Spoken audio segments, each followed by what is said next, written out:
Boots एक छोटा हंसमुख लड़का था जो गांव के पास जंगल में खेलना बहुत पसंद करता था। वो जंगल उसके लिए किसी जादू की दुनिया से कम नहीं था, जहां वह हर दिन नई नई चीजें खोजता।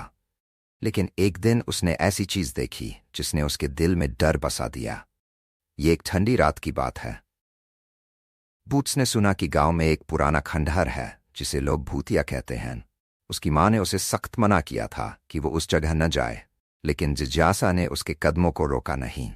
बूट्स के दोस्तों ने भी कहा कि उस खंडहर में भूत है जो रात में जागता है और जो भी अंदर जाता है वह वापस नहीं आता।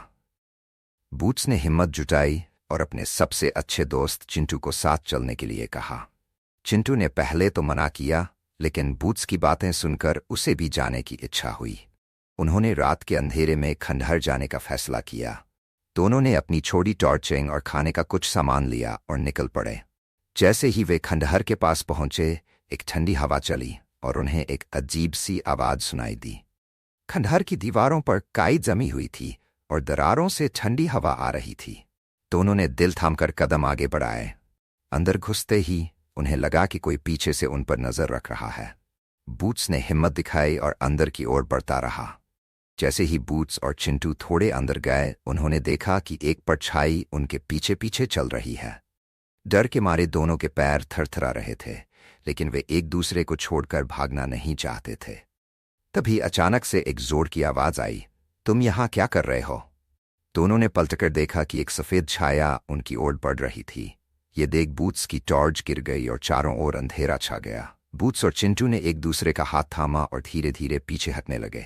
लेकिन तभी ही सफेद छाया और करीब आ गई और कहने लगी, तुम यहाँ क्यों आए हो? बूट्स ने कांपते हुए कहा, हम बस कुछ देखने आए थे।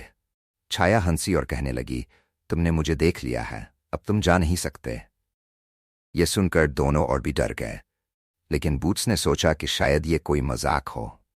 उसने हिम्मत से कहा, हम यहाँ से जा रहे हैं, हमें माफ कर दो। अचानक बूट्स को महसूस हुआ कि कोई फुसफुसा रहा है। चिंटू ने भी सुना और दोनों ने चारों ओर देखा। वह आवाज उन्हें खंडहर की एक दीवार के पीछे से आ रही थी। दोनों ने हिम्मत कर दीवार की तरफ कदम बढ़ाया।